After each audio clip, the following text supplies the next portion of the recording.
Então, eu acho, por exemplo, que o presidente do governo é certamente o governo mais criticado, mais achincalhado, não só da história brasileira, mas da história humana. Acho que nunca houve nenhum país uma coisa dessa. Mas eu acho que esse governo não está entendendo direito o que está acontecendo, porque ele acha que o problema do jornalismo é que o jornalismo é de esquerda. É oposição de esquerda. Fala, não é esse o problema. Claro que não é. Veja, eu tive 50 anos de jornalismo nas costas. 99% dos jornalistas que eu conhecia eram esquerdistas. E nenhum deles fazia essas coisas. Por exemplo, eu me lembro do Getúlio Bittencourt, que foi assessor de imprensa do Tancredo Neves. O Getúlio era um sujeito que ouvia um entrevistado durante 6 horas sem tomar uma única nota. No dia seguinte trazia uma transcrição completa do que o sujeito falou. Existe uma famosa entrevista dele com o João Batista Figueiredo. Ele não tomou nenhuma nota e no dia seguinte o Figueiredo leu e falou, mas não é possível, isso foi exatamente o que eu falei. Eu atesto que isso era verdade, por quê? Porque ele assistia às minhas aulas e fazia isso. Ele não tomava uma única nota, no dia seguinte ele trazia a aula escrita. Então, quer dizer, isto era um jornalista antigamente. Eu vi inumeráveis jornalistas, super esquerdistas, comunista fanático, mas que tinham alguma ideia do que era o jornalismo. Tinham alguma ideia, por exemplo, sabia distinguir no que um entrevistado falava, sabia distinguir entre o estilo da fala, entre as figuras de linguagem usadas, as expressões subjetivas usadas e a opinião formal do sujeito. Primeira vez que eu vi que as pessoas não sabiam mais distinguir uma coisa da outra foi no famoso caso do Paulo Salim Maluf, com a frase estupra, mas não mata, que os caras interpretaram como apologia do estupro. Ora, o que quer dizer essa frase? Essa frase quer dizer a coisa mais óbvia. Nem todo estuprador é um assassino. Alguém duvida de que isso é uma verdade banal? E que a pena do estupro é menos pesada do que a pena do homicídio. E se for estupro seguido de homicídio, então a pena é maior ainda. O que ele está se referindo? Está se referindo ao Código Penal, que é apenas uma escala de proporcionalidade entre os delitos e as penas. Ora, o jornalista que transformou isso numa apologia do estupro, ele sabe que está mentindo. Mas ele não estava ali ouvindo o Maluf para saber o que o Maluf estava dizendo ou pensando, mas estava à espera de alguma frasezinha que pudesse ser usada como um artifício para sujar a reputação do Maluf. Isso não é jornalismo em hipótese alguma, gente. Isso nunca foi jornalismo. Aliás, saber distinguir essas coisas e abster-se de usar isso é uma das lições primeiras do jornalismo. Quer dizer, o que o entrevistado diz, você tem que tentar entender o que ele quis dizer, e não o sentido maligno ou, vamos dizer, desmoralizante que você desejaria atribuir a ele. Isso aqui é uma coisa óbvia. Veja, o que é o jornalismo? O jornalismo é apenas a ciência histórica em miniatura. Os procedimentos e métodos do jornalismo são exatamente os mesmos do historiador, mas apenas usados de maneira mais informal, com mais velocidade, portanto com menos critério científico, mas substancialmente as mesmas coisas. É a narrativa e a exposição de fatos que ou você observou diretamente ou que alguém está lhe narrando e que você tenta expor da maneira mais compreensível e fidedigna possível. Não é isso? Então, esta coisa, vamos dizer, da pegadinha, vamos dizer, da frase infeliz que o pessoal usa, dando o sentido que eles pretendem, sem ligar a mais mínima se isto corresponde ao pensamento formal do indivíduo ou se corresponde apenas à sua dificuldade de expressão, isso se tornou o que eles chamam de jornalismo. Isso não é jornalismo de maneira alguma. E achar que os camaradas fazem isso porque são esquerdistas é uma ingenuidade, porque isso não é oposição de esquerda. A oposição de esquerda sempre tentou ser mais séria do que aqueles que ela estava combatendo. Tentou se mostrar mais respeitável do que os seus inimigos. Hoje estão fazendo o contrário. Quer dizer que a diferença entre, por exemplo, uma entrevista e uma pegadinha desapareceu completamente.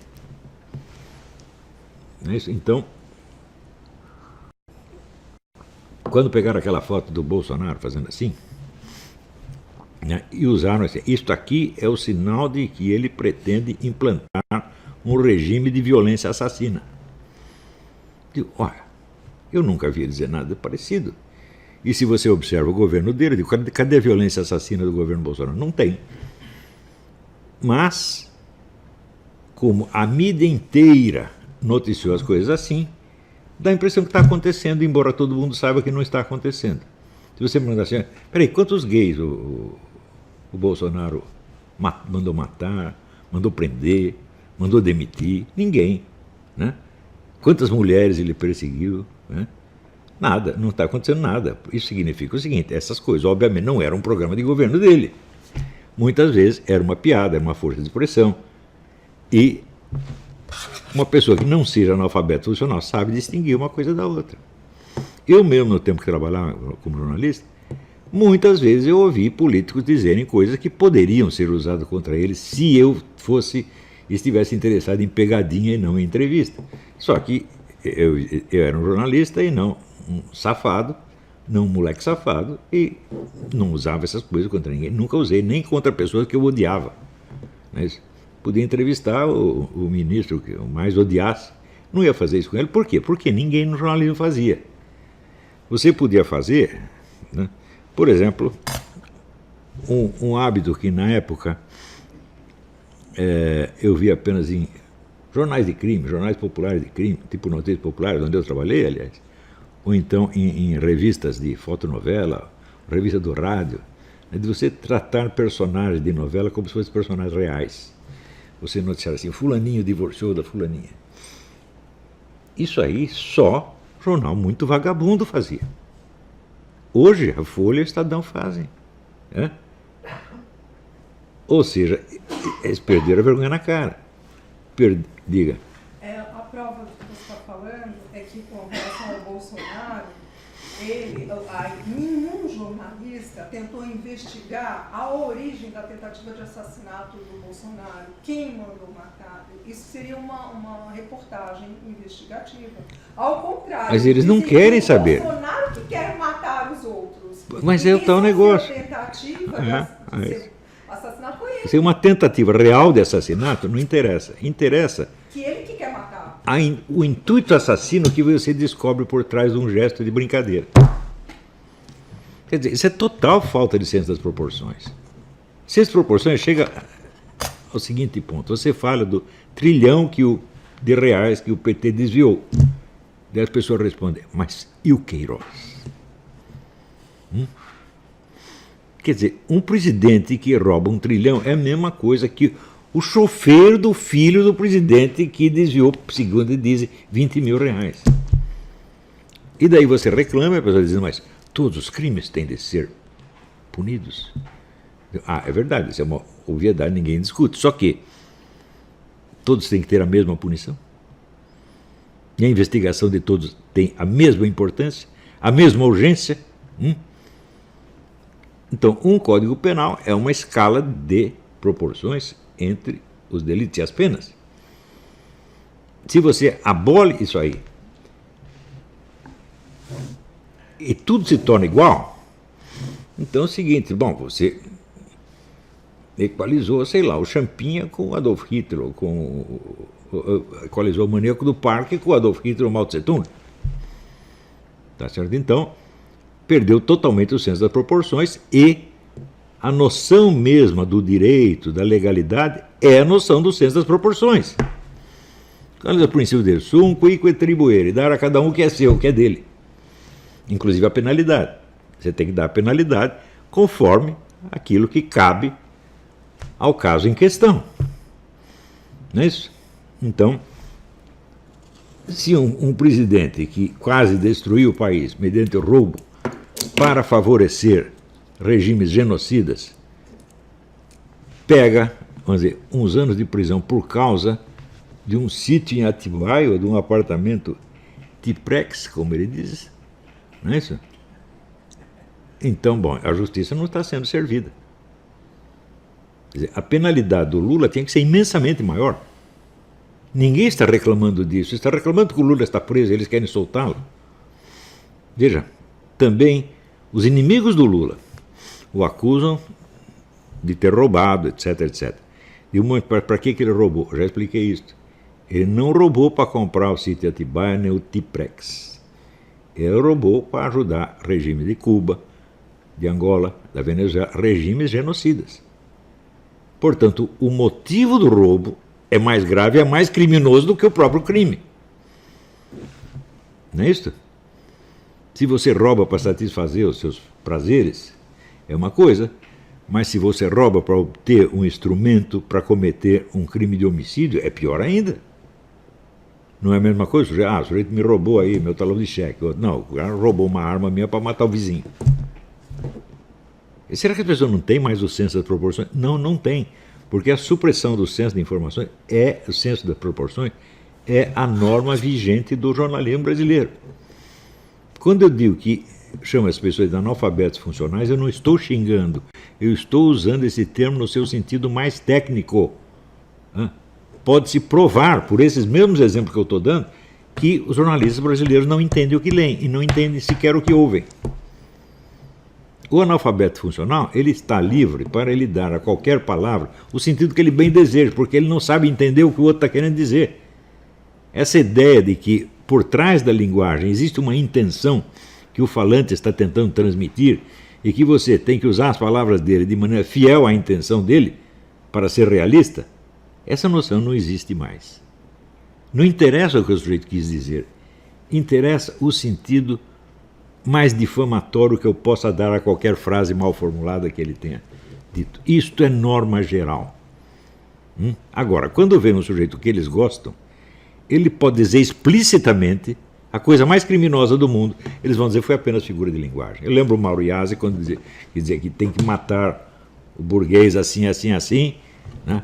E daí ele diz, não, mas foi apenas uma figura de linguagem, foi apenas uma metáfora, né? Ele citou a frase do Brecht e disse que era uma metáfora. Em primeiro lugar, ele não sabe o que é metáfora, porque ali não era uma metáfora de maneira alguma, né?